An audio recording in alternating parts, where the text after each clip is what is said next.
Well, I'm delighted to be here at the embassy, and I'm meeting up with Meng Yuan. Hi, and, good afternoon. We'll do it the proper way, and maybe when we walk over here, you can kind of describe things. We can take our masks off so we can hear you better. But thank you so much for inviting us out here, because this year with the pandemic and everything, unfortunately, you can't host the kind of party you normally would, but we can at least do it virtually, right?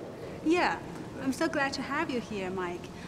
We actually had planned to host an open house day in May this year, but was cancelled due to the coronavirus. But we are very glad to have you here to have this virtual tour so that our audience can have a tour of the embassy. And the embassy is so beautiful and so magnificent, and it has such a storied history, although brief history compared to China, which is thousands of years. This one has been here how long?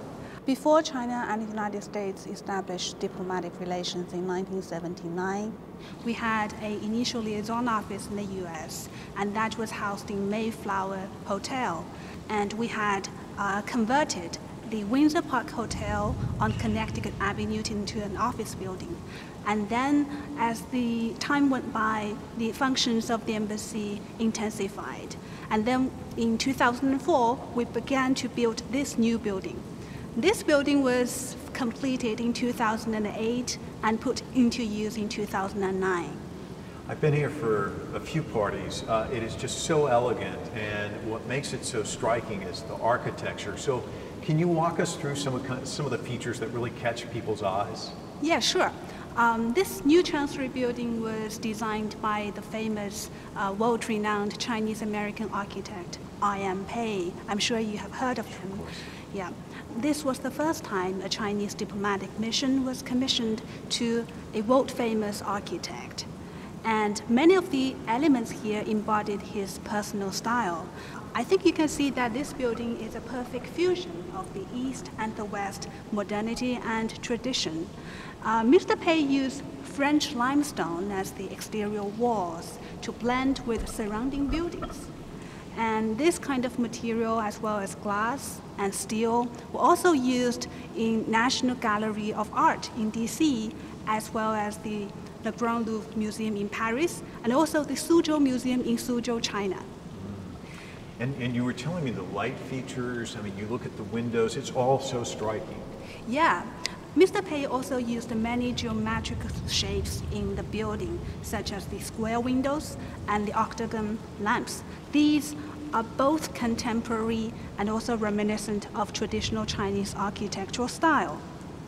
So let's walk over here, because the other thing that really kind of jumps out at you is the framing of this. And maybe you can put it into context for us, because we've got this gorgeous painting, but over here, when you look out the window, your eyes capture something else, and over here as well. So just kind of walk us through what we're looking at here. Yeah, we are at the entrance hall of this building. You know, Chinese architecture features overall symmetry and some local variations. We are now at the public area of the Chancery building. On this side is the west wing, and on this side is an east wing. It's symmetrical. And at the entrance hall, the first thing I think you will see when entering the building is this painting. It's a huge painting of Mount Huangshan. Huangshan is a very famous mountain in China and a hot tourist attraction. And on the west side of the painting is some scarlet rocks from Lake Taihu, also Suzhou area. You know, Mr. Pei was native of Suzhou, and he used many elements of the classical gardens of Suzhou in his works. And on the east side, there was a guest greeting pine tree from Mount Huangshan. So the sceneries on both sides and the picture in the middle form a very good interaction with each other. And you were telling me about this tree, and when you look at it, when you capture it with your language, it does look like an embrace. So tell us a little bit about this tree. Yeah, sure. It is called guest greeting pine tree because you see his branches, the upper branches reach out just like a person welcomes his guest. So it's called guest greeting pine tree. And so, you know, you're here all the time. Do you ever just kind of spend days just kind of walking around doing this because it really is so impressive. Yeah, there are many visitors to the Changzhi building.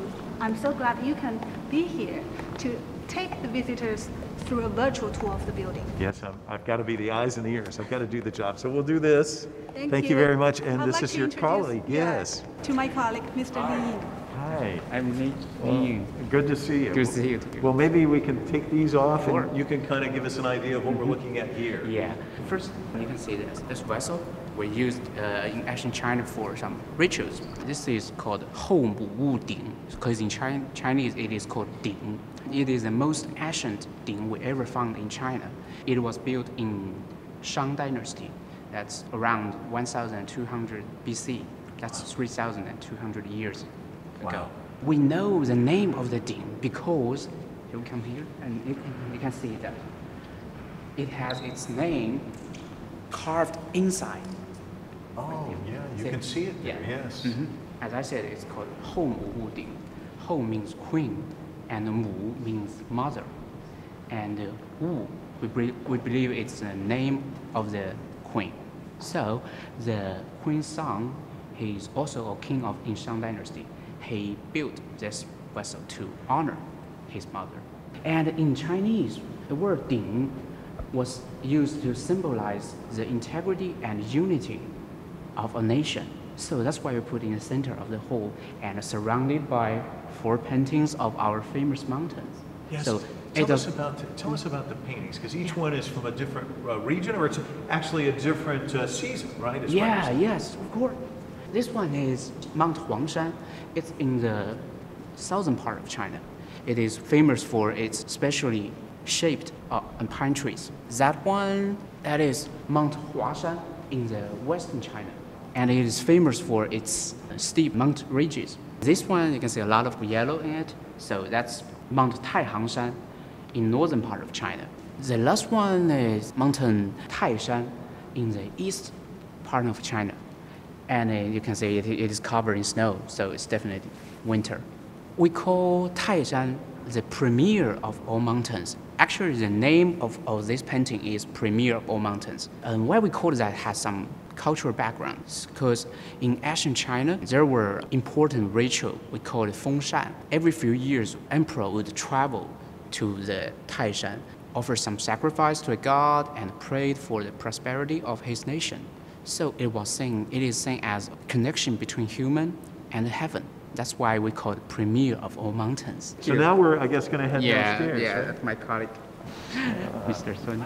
So good to see you again. See you. Yeah, how you been? Doing good. Okay. Thank you. And I guess we Shifeng should from, head downstairs. Huh? Yes, of course. We could walk downstairs. This is a quarter-page stairs, different from the other side. This is a east hall. We're going to the lower level. You can see outside of this building. This is a very tiny little Chinese-style garden. Yeah, but it's With, very pine nice. trees and also a small tree there. Yeah. And below this. It's such a nice, majestic look as you walk down Yes, to the it's- lower level. It's the concept and equipped into an Iron Pace idea to borrow views from outside. Use windows, huge glasses. Yeah. And you can see downstairs there is the candle fountain. Because it's very impressive too, and it's got the lighting features with it. It's really we nice. turn on a light and when the small candle fountain is small and Again, one of the things that really strikes you when you come through the embassy, and this is something, you know, I've been here for functions, and the thing that just really grabs you is you enter each part of the embassy, it's just the art and how embracing and open it is. Yes. So walk us through, because the calligraphy here is really interesting, isn't it? Sure, this is the 4 poems written by the ancient Chinese poets from Tang and Song Dynasty, which is most famous for his poems. Each poem is written in different style of Chinese calligraphy, and each poem represents one season. Here you can see the back side, and here it's the poem describing the early spring in the February. Describing early spring's wind is like the scissor blade and cuts the slim weed into I think, the jade side. And here we can see another one is describing the West Lake. Have you been to China? It's most famous. God, yes, in Hangzhou City, the West Lake in the mid-June, describing the the huge lake with full of lotus leaves, horizon boundless to the horizon, boundless green with spotted red lotus buds in the sun glow. It's a very beautiful scenery you can imagine by reading these poems.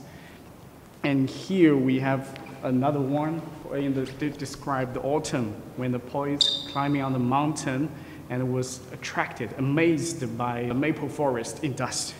So he decided to stop and enjoy the view. And the last one, I think it's winter. So it's written by a military poet in the Tang Dynasty, which is positioned to the northern border, which is, I think it's near the Great War. So when he's seeing his comrades go outside the Great War for battles, defend the country, defend the dynasty, and he would just write the rolling dust and the falling snows, how to describe the sceneries. So this is the four poems about. And then are we headed Yes, this way? we're gonna head into a very special room. It's newly decorated into a Chinese style with all Chinese furniture. Yeah. It's in this again, when you enter this room, it's just kind of, wow. The work that went into this is just amazing. It's wooden, and I think it's a normal traditional Chinese style setting for the furnitures here. And you can see this is the master's seat and the guest seat here, and also the bookshelves all around. And we especially have a study desk. It's decorated with the floor treasury of study. Here in floor treasuries, it is a brush. And also we have the ink. Nowadays we turn into the liquid ink. The ancient time you use the ink stick. And also we have this, we can open this, ink stored. And also the last one is the invent paper. And then when we look over here. Yeah, especially I want to introduce you to this very beautiful painting. Actually, we named it Scholars of the Chinese Civilization and Chinese History because they are all famous Asian people. I can start with the right. One is named Sun Tzu, who is most famous for his book, The Art of War. I've been visit a lot of United States, American bookstores, and I found this is one of their best settings. It's you know, to that point, it's amazing. I see quotes from him all the time. It's amazing how many people still quote. Yes. He was such a thoughtful guy. Mm-hmm. It was, I think it's the first military strategy swords put into, because he especially lived in wartime during the Chinese history. And a lot of states, tiny states, fighting each other every day almost. So he developed into the strategy. And also the core values of his swords is stop war is a real military strategy, to stop war. So it's also this concept is it's borrowed, and I think it's put into modern China's national defense policy, which is a defensive in nature. So it's old philosophy that's influenced nowadays life. Yeah, yeah. Yes. Speaking of philosophers, I mean, Confucius. Philosopher, yeah, we always put important person in the middle of the picture. So here why the Confucius were positioned here. And you can see he's teaching his students, and his students was, his book named after him was composed by his students. His language daily using how he teaches the students, and the students collect all his words and write into a book. It was very famous. Now, his source also has very huge influence to nowadays Chinese people living and also the worldwide. Even the foreign policies, so do not impose on others what you yourself do not desire. It's some sorts that is influenced the nowadays Chinese foreign policy. Yeah. See all this knowledge here. So, and then over the furthest yes, side over there. the last one is it's 2,000 years back. It's in Han Dynasty, and named Zhang Hen.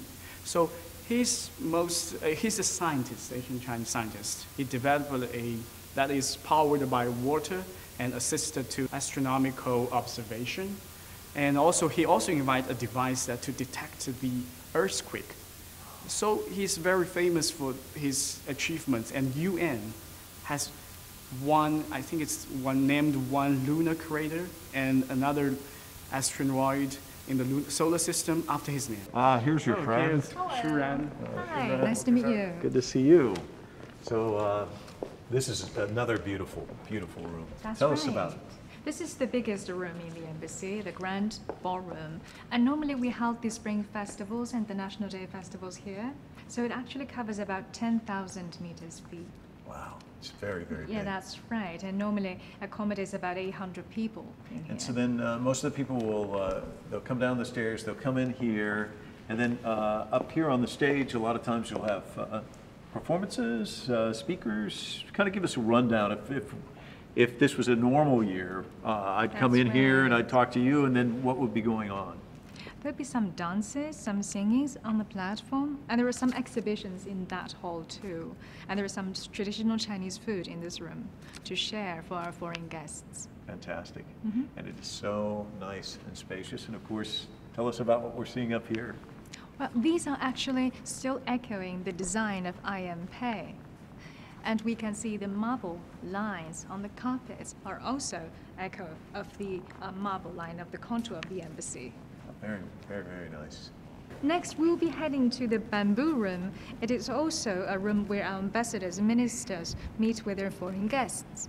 It's a very special room for us. I like it very much. Yeah, it also, like this room back here, has a great aesthetic about it. It's just beautiful, again, furniture and surroundings. This artwork Yes. grabs you right when you walk in. That's right, the screen and the backdrop, the painting behind it, which are not actually painting, but they are art pieces of embroidery.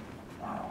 That's right. Let's, there are two sides of it. Yeah, so you have one look here, but the other side's different, then, right? The other side is actually the same. Oh, it is the same. It's the same, the two sides of it. It's very, very nice. This Beautiful. one, that's right. This one depicts one of the scenes of the most popular and largest and finest garden of China, called Zhuozhengyuan. That's right. And the garden itself is actually one of the UNESCO cultural sites. It's very serene and beautiful. This, though, is just amazing. That's and the fascinating. story behind this is incredible too, isn't it? Well, it actually takes 12 very skilled workers 10 months to finish this art piece. And they both come from the Suzhou Embroidery Institute. And so when you look at it from a distance, it looks like a painting, but when you get close, you can tell it's actually fabric, isn't it? That's right, that's complete fabric. And this is called the bird singing in the jade bamboo forest. And it's just so huge. The style of this embroidery is Su embroidery, one of the most important and famous embroidery styles in China. They are famous for their delicate lines and scheme work and needlework and the elegant color scheme. I just love how everything's appointed with the art on the side. You see the wood work here as well. It's really quite striking, isn't it? That's right. You're looking at the two sides of the walls. There are two pieces of authentic treasure from the Forbidden City too. And these paintings are traditional intellectual work of China. You can see there are lots of blank spaces in the willow branches and the use of calligraphy to balance the spaces. We're going to see another piece of treasure of our embassy. Oh, yes. This is a painting by Huangshan, a very famous Chinese painter. And he is actually from the style called Lingnan school. And these artists would like to paint the Chinese landscape and the beautiful colors. They would like to use a lot of bold colors to express their passion for their country. The Great Wall. That's right, this is the Great Wall. And for his specific style, he used a lot of iconic images to represent the time that he created it. Could you just figure out what are the iconic images? Well, this here, I guess this would be kind of the industrial age. Down there I see a train. That's right, that's right. There's a train here and the electricity poles. Actually, it was created in 1970s. So that's exactly during the time of the industrialization period of China. So lots of Chinese people, if they know about the history, they come here and they know exactly when it was created. And this, of course, the anchor, I guess, ancient times, and then, as you said, the industrialization. Mixed with the modern time. Yeah. So China always anchored to its past, but moving forward into the future. That's exactly. I like your description very much. Well, you can steal it if you like. So now, you were telling me this is an incredible staircase. It's just so magnificent. That's right. I think I just walked through the rectangular stairs. These are the two staircases in the public area of embassy. And this one is spiral, and that one is rectangular. Yeah. It drives the contrast between the two. One side, and you know which side you're on then too. That's right. And this is my colleague, Li Ying. It's me again. Yeah, good to see you. This is what we call installation art. It's an installation artwork designed by Mr. Xu Bing. He is a world-known installation artist. Actually, Mr. Xu was invited by the architect, Mr. Ian Pei, to add some softness to this building. He visited here and got his inspiration by the skylight, which keeps this whole bright and well ventilated. So he came up with the idea, purple cloud rising from the east. In Chinese, is an auspicious symbol in Chinese tradition.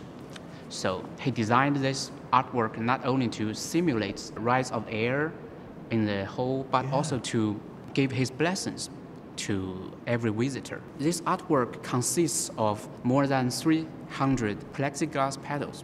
Wow. And each petal is ancient Chinese pictographic character, like rain and cloud and water and river. You can see with the lights on, you can find some projections on the wall. Yeah, these projected images resemble the craft of Chinese paper cutting. So this one is just not single-dimensional, but multi-dimensional one. Yeah, and it's perfect how you have the lights positioned to get this, you know, you get, as you said, the reflection here. Yeah. It's With the really nice. Yes, and it also has some purple shades. Purple shades in the middle, you see that? Yes, absolutely. So it's beautiful. Yeah, it really is. It's incredible. So then as we head in here, this is also just a really incredible room, isn't it? Yeah. And this is the meeting room where ambassador meets some guests here. And this screen, I think it's a woven silk screen.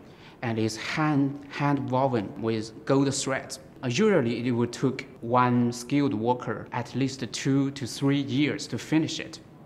And the technique now is lost. So we cannot we cannot make such thing again.